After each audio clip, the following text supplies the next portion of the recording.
Today we are back with a brand new video from the field of building and system technology, namely with our innovative and cutting-edge new MobileTrain. MobileTrain is a series of different training systems, and today our EV e-mobility Wallbox trainer is in focus. He has the ability to either stand or lie down, depending on your personal preferences and how you would like to carry out the tasks at hand. For video, we'll now lay down the device. On my side is our product expert, Lutz. Lutz, nice to have you here and support us. Hello, Chris. Nice to shoot a video with you again.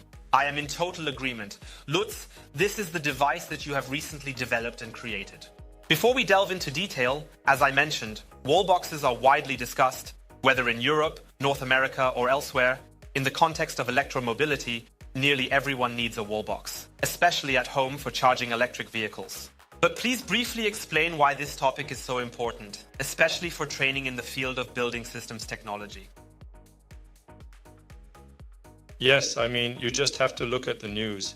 You just have to look at where the energy transition is going, where the topic of smart home, smart building is going, the topic of electric vehicles, the number of electric vehicles is changing. Certainly, you also require the suitable charging infrastructure for that purpose. And with regards to the charging infrastructure, it is experiencing rapid growth, and there exist highly specific technical prerequisites. And presently, technicians must, of course, possess the capability to install and link the devices once, and also conduct regular inspections on them, because in Germany, individuals without professional training work on these devices or will subsequently loan their vehicles. Correct. Nothing should occur to them. They must handle it safely. So the system must be completely secure. And can we implement all these points you just mentioned with this compact system? Yes. That signifies we have the ability to learn the fundamentals from it, and we also have the opportunity to learn how to operate it. We can learn the safety regulations for that, so everything that must be observed. We will provide more information on that later. However, prior to that, what do we actually observe here on the system? So what I, as a non-expert, recognize, we have our wallbox here. And on the left side, what do we have over there? Yes, you as a layperson have described it almost well. On the one hand, we have our charging infrastructure set up and ready to use. The charging infrastructure in this case consists of a wallbox. Of course, you can also use a large charging station or similar things. Right away with the ready-made connection cable. So the cable for charging is also a part of the infrastructure for charging. I will put it aside here. In the case of the Type 1 plug for North America, but of course any other plug or wallbox can also be installed. Exactly. That means here you have to comply with the country-specific standards accordingly. So here we also adhere to the standards of SAE J1772, which simply prescribe the charging levels, connection requirements, and similar things. So it would be perfect for the USA, that is, for the North American market. Exactly. We have a model here that is specifically made for the North American market. You can already see this from the colors of the cables, from the sockets used. And I have already said, even the charging levels, that means you can see that here just by the size alone. Socket. That means we maintain level 2 here. Level 2 is the most common in the United States, which is accordingly found in the home sector of the country of America. The individual levels, level 1, 2, 3 used there, are also in the SAE J1772 given and described. There are set, and these standards are followed throughout the USA. Wonderful. Cease. At this very moment, we explicitly stated, all right, you inquired about the contents of this particular location. On one side is the charging infrastructure, and on the other side is essentially the installation of equipment further up the supply chain. That implies ultimately it can have a distinct look in each and every building, and in this case, the user must familiarize themselves with the previous installation before operating such a charging station or wallbox device. Okay, I understand. That is. But here we really have a real wallbox from the market, from the respective markets now, where the system is supposed to be used. That is, this is not something self-built, but I could also buy it myself and use it at home. So a completely practical and real application. Precisely. The user must also acquire knowledge of when he has finished his work. as he is doing it for a customer at the end of the process of completing his task. Then he also has to instruct the end customer. He has to hand it over to the end customer. And that's why the reason for us was also to use a real part from practice here, as it is really installed everywhere. How would you react or answer the question now if someone says, okay, now there is, for example, a version of Autel in here, but what if the customer now has to deal with other brands, or also says, I not only have Autel now, but also have to use other brand names? How does that fit together with the device used for training? This is relatively straightforward. This wall box in this particular case is securely screwed onto a mounting plate. And it is interchangeable. That means I can remove this wall box from the mounting plate and install a different brand, because the connection conditions are standardized in principle, allowing for easy substitution. So implementing the connection here is just the same. So we have our installation page, and we have the respective wall box that we can exchange as desired. The device is then really flexible in a double sense because we can take it with us everywhere. That's hard with a regular wall box, unless you want to take the entire house.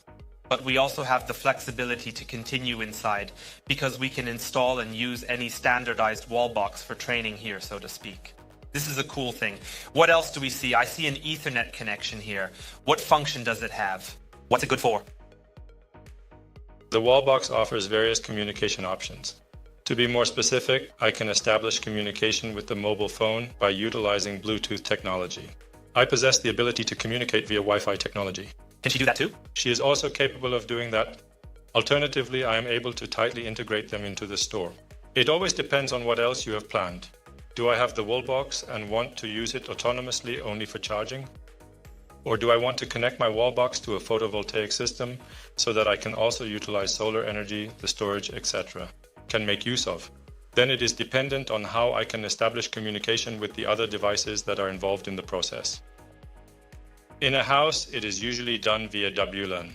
If you want to integrate it into a larger facility or even a charging park, the whole thing is usually connected via Ethernet. Then it would become critical with WLAN at some point with multiple charging stations or wall boxes. The whole thing also sounds suspiciously like the topic of smart building. Does that also go in this direction? Especially when you mention that the wall box, which is injured, can now be intelligently connected and also functions in conjunction with other components of the house, for instance. This is why we opted for this Wallbox, which provides multiple communication options to cater to our needs. You can see that at the market there are these Wallboxes in different price ranges, and accordingly they also have partially limited communication options. Here we have selected the communication options in a manner that allows us to integrate the system with additional systems as well. If I recollect correctly at this moment, or if you step outside and visually inspect these wall boxes, you must have the ability to identify or authenticate yourself on these devices in order to gain access. How does this work in this system, for example? So do we have a practical way to do this with an RFID card, or how would we proceed to practice or train this authentication process here in this particular context? So there are a couple of points that need to be considered. One of them is the initial commissioning process. The initial commissioning takes place when it is first switched on, where the identification is initially carried out via a Bluetooth interface, namely with a mobile app that can be downloaded either onto a mobile phone or onto a tablet. So you're also flexible in terms of the device. Exactly. That means on the device, there is the application for it, and then you connect accordingly via Bluetooth. You will be provided with an identification code. Afterward, you can proceed to establish the initial connection to the box for the first time. And at that point, I can make a decision on how I want to handle my authentication process in the future, regardless of whether I initiate the charging process from my mobile phone or if I do it using RFID cards and similar methods. There are then various settings in the app so that you can say, basically, as soon as I plug in a plug, it will start charging immediately. But that would mean that anyone can hang on to it. Or, as I mentioned, I utilize my mobile phone, then I have to identify myself on my mobile phone initially, and then I can authenticate, and then I can log in there. Or via RFID cards, anything is possible. So here we are again, very flexible. Depending on the relationship with the neighbors, you can then decide whether you want to use an RFID card or simply release the charging. Did I understand correctly now? Now, of course, the question is, everything is new, everything is perfect, beautiful, but the trainees, or later the technician, also face the challenges that errors may potentially exist in the system. I now also see that we have different measuring devices on the side here. How do we handle error diagnosis in this system? To start, we must delve a bit further into the topic at hand in order to gain a more comprehensive understanding. That means, before I install something like that, I have to take a look at what my previous installation looks like. In case of emergency, if it is already an older system or depending on where it is installed, I have to do measurements or tests again.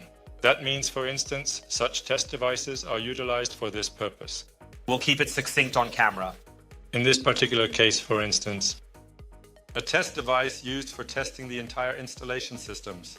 That signifies here the protective ladder test is carried out, here the insulation resistance measurement is carried out, etc. That is, the RCD test, the triggering of the overcurrent protection or residual current protection devices, for example, is being checked. As long as the installation is fine, everything is wonderful. But how do I recognize an error?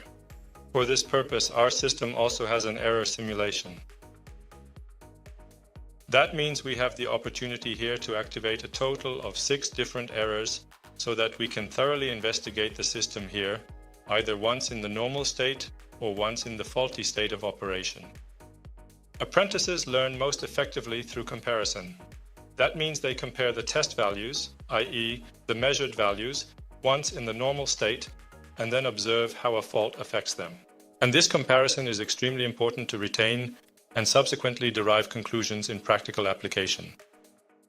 Currently, we are accustomed to, in our company or our customers, are accustomed to the fact that the trainees are digitally accompanied in their learning process. Now, with this new generation of training systems, the MobileTrain, but do we also have an e-learning course for this, or how is it designed here? We also have an e-learning course available for this. In this course, I would say that all important concepts and theories are thoroughly covered, along with practical measurement exercises. This allows the learner, who is participating in the tournament, to work independently for an extended period of time and acquire the topic comprehensively. Additionally, the learner will be tested on their understanding through examination questions and tests, ensuring they have truly grasped the material presented. all right, therefore he must respond to inquiries, complete assessments, and subsequently the educator or instructor can directly observe whether he comprehended it or not. Extremely pleasant. At present, there is an additional device here. I will swiftly grab that device without any delay. What is it that we have in this situation, Lutz? I'll hold it up to the camera so you can see it out there on the screen. That means there's also a charging plug here now. I can obviously plug it into the charging box or the wall box, but then I'll give it to you because I don't know what to do with it. This is the car battery. If you plug it in, you can drive the car. That is absolutely fantastic. And at this very moment, are you truly serious? This is a test adapter.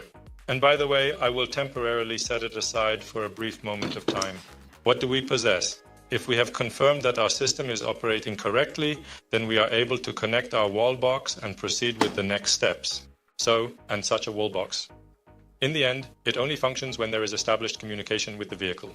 Without this communication, it is unable to operate and provide its intended functionality. Now we need to consider the implications of this and how it will impact our training program that is currently in progress. If I desire this charging station to charge at this moment, I must bring an electric vehicle at this moment and connect it at this location, because else I won't get the device to work. Affirmative. So, of course, you can't expect that now. That means we cannot demand in the training that we now place an electric vehicle next to it, then we have a few $1,000s or euros standing there. Space requirement? The space requirement is also huge, but also in practice outside. That means when the respective electrician is supposed to test such things, he cannot take an electric car with him every time. Furthermore, where do I want to test something here? I lack connections. No line of communication in this area. I could test here at the charging plug at the maximum. But what did we just say? It is not possible because there is currently no communication established with the vehicle at this time. He must recognize the vehicle before he becomes active. If I plug it into a vehicle, I no longer have any measuring points. The plug is secure and locked. Consequently, I no longer possess a vehicle. That is the reason why we require an adapter, and this is the present device that you have here, which essentially simulates my vehicle, which then has a variety of settings and options available here for customization and adjustment purposes. So these are precisely the modes that can also be located in an electric vehicle. So first of all, that means positions A, B, and C. First of all means that no vehicle is connected. B would indicate that a vehicle is connected, i.e., he now recognizes the presence of a charging cable. Exactly, the blue light. And C would indicate that I am able to charge. However, he is currently unable to do so at this time. Initially, I must release the charging station in order to proceed with the task at hand. Ah, okay, he says that now. That is, I'm playing car now, right? Yes, swipe the card, scan the QR code. Therefore, he has currently established a connection through Bluetooth. Consequently, I am now able to commence my shop. We listen to the clicking sound. And now we see, or would see now, if the car was truly up next, we would see with what power, with what charging current, the vehicle is being charged here. We witness tension, then ultimately also experience the energy. Certainly, I can do the same on my phone or, in this instance, on my tablet device. But the user would also see it on his mobile phone, with the charging data, so everything that he would practically pull there now. All right, it's great, thank you. Now we can also see on the adapter, yes, which we have connected. Now this red light down here is lit. The voltage has been switched on, and now I can use my testing device if you pass it to me for a moment. Of course. So at this moment, I also have the opportunity to connect my test probes to these free pins here, because my charging plug is currently occupied and cannot be used. This is now like a knife extension. Exactly, this is currently the measuring adapter, where I am now able to measure my voltage or insulation resistance or protective ground resistance and so on, accordingly. Similar to the way we do it in real life. Just as we... Exactly. So these are not measuring devices that were developed for us, but they are also utilized in the field in reality. Exactly. These are measuring devices sold commercially. They can be obtained from various manufacturers. We have selected one, but there are others. And this is the measuring or testing equipment that the practitioner additionally carries with him during his practice sessions. Okay. Wonderful. That means if I can summarize this again for myself, we now have a training system here that is completely mobile. We're not tied to any location, but with this suitcase solution, we can take it anywhere. And it's easily portable, as I lifted it up earlier. In case of doubt, we have also installed rolls. That means you can also wonderfully drive the device around.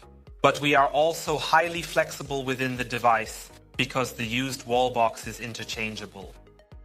And then, of course, we have set up the entire pre-installation here and can go into the topics of smart building, so to speak, through communication, as well as into the topic of error diagnosis, because we have deliberately integrated specific errors here that we can easily connect to the system with a switch click. And through the use of real measuring devices, we measure and diagnose as well as later on a real vehicle or a real house installation and a real wall box. Now I just have one question left about security. That means we are in the high voltage range. I know from automotive engineering, the currents are high, the voltages are high.